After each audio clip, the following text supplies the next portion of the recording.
Chapter 8, Skeletal System. Objectives.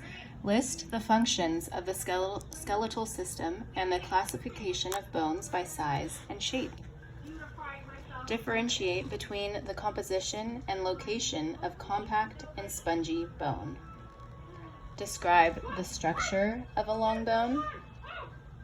Describe the roles of osteoblasts and osteoclasts, and explain how bones grow in length and width. List the bones of the axial skeleton and label important landmarks on selected bones. List the bones of the appendicular skeleton and label important landmarks on selected bones. List the main types and functions of joints and describe the types of joint movement. Key terms: abduction, adduction, appendicular skeleton, articulation, axial skeleton, circumduction, compact bone, diaphysis, epiphyseal disc, epiphysis, extension, flexion, fontanelles, Haversian system, ossification, osteoblasts, osteoclasts, osteon, pectoral girdle, pelvic girdle, periosteum, pronation, spongy bone, supination, suture, synovial joint, vertebral column,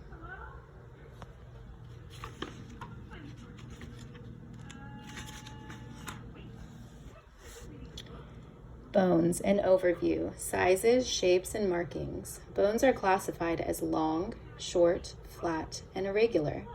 Bone markings, projections, and depressions function as sites of muscle attachments and passages for nerves and blood vessels. Composed of compact, dense bone and spongy, cancellous bone. Parts of a long bone: 1. Diaphysis, which is the shaft. Epiphysis, or epiphyses, which are the ends, covered by articular cartilage. 3. Other components: medullary cavity, periosteum, bone marrow, epiphyseal disc, endosteum, and articular cartilage. Ossification: intramembranous and endochondral. Bone growth. Bones grow longitudinally at the epiphyseal disc to determine height. Bones grow thicker and wider to support the weight of the body. Divisions of the skeletal system. The names of the 206 bones of the skeleton are listed in Table 8.2. We'll go over that in the next video. Axial skeleton. The axial skeleton includes the bones of the skull, cranium, and face, hyoid bone, bones of the middle ear, bones of the vertebral column, and thoracic cage. The skull of a newborn contains fontanelles, which are membranous areas that allow brain growth. The skull contains air-filled cavities called sinuses. The vertebral column is formed from 24 vertebrae, 1 sacrum, and 1 coccyx. The vertebrae are separated by cartilaginous discs. The vertebral column of the adult has 4 curvatures: cervical, thoracic, lumbar, and sacral. The thoracic cage is a bony, cone-shaped cage formed by the sternum, 12 pairs of ribs, and thoracic vertebrae. Appendicular skeleton. The appendicular skeleton includes the bones of the extremities, arms and legs, and the bones of the hip and pectoral shoulder girdles. The pectoral shoulder girdles consist of the scapula and the clavicle. The pelvic girdle is formed by the 2 coxal bones and is secured to the axial skeleton at the sacrum. Joints. A joint or articulation is the site where 2 bones meet. Types of joints. Based on the degree of movement: 1. Immovable joints, 2. Slightly movable joints, and 3. Freely movable joints or synovial joints. Structures within a synovial joint, like the knee, are the articular cartilage, joint capsule, synovial membrane, synovial fluid, bursa, and supporting ligaments. The types of freely movable joints include hinge, ball and socket, pivot, gliding, saddle, and condyloid joints. Let's backtrack. So there's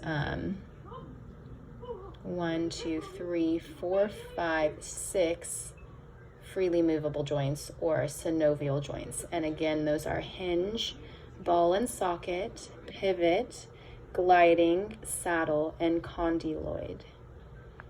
Joint movement.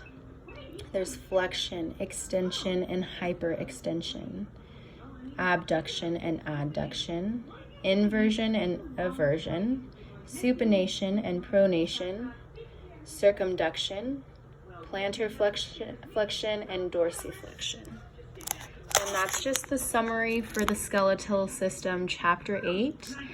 And we'll go over the other one in more depth, or this one in more depth in the next video.